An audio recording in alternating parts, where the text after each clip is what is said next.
இன்றைய புனிதர் மாட்டா நகர் யோவான் ஜோஹன்ஸ் வான் மாத்தா. பிறப்பு ஜூன் 23, 1160, ஃபப்கோன், பிரான்ஸ்.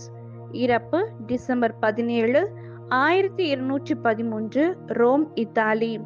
பாதுகாவல் மூவொரு இறைவன் சபை. இவர் பாரிஸ் நகரில் இறையியல் படிப்பை பயின்றார்.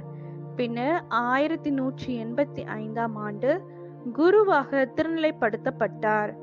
ஒரு சமயம் இவர் ஜெபித்துக் கொண்டிருக்கும் போது மூவொரு இறைவனை பற்றி திருக்காட்சி ஒன்றை கண்டார். அத்திருக்காட்சியில் மூவொரு இறைவனுக்கென்று சபை ஒன்று நிறுவும்படி கூறியதாக உணர்ந்தார். இதனால் 1198ஆம் ஆண்டு டிசம்பர் தமத்திருத்துவ சபை என்றதொரு சபையை மேயாக்ஸ் என்ற மறைமாவட்டத்தில் துவங்கினார். இச்சபையின் ஒழுங்குகளை தயாரித்து அதை பின்பற்றுவதற்கு திருத்தந்தை 3ஆம் இன்னசென்ட் பெருமளவில் உதவினார். இப்புதிய சபையானது மிக வேகமாக பிரான்ஸ் நாடு முழுவதும் பரவியது. பின்னர் ஸ்பெயின், இத்தாலி, ஜெர்மனி, போர்ச்சுகல் மற்றும் இங்கிலாந்திலும் அதிவேகமாக பரவியது. இச்சபை குருக்கள் உலகின் எப்பகுதியிலும் இருந்த சிறை கைதிகளின் விடுதலைக்காக உழைத்தனர்.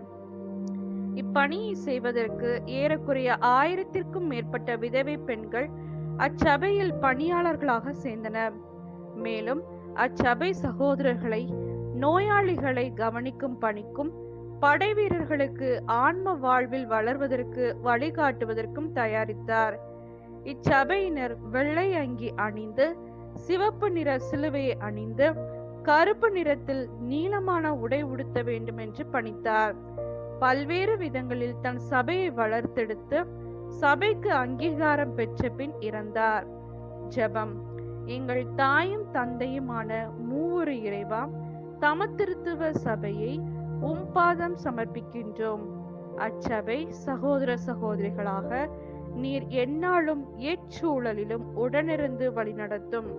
அச்சபையை தொடங்கப்பட்டதன் நோக்கத்தை உணர்ந்து காலத்தின் சூழ்நிலைக்கேற்ப செயல்பட்டு இறையாட்சியில் நிறைவு பெற அருளையும் ஆசீரையும் தந்து வழிநடத்தும்படியாக இறைவா உம்மை மன்றாடுகின்றோம்.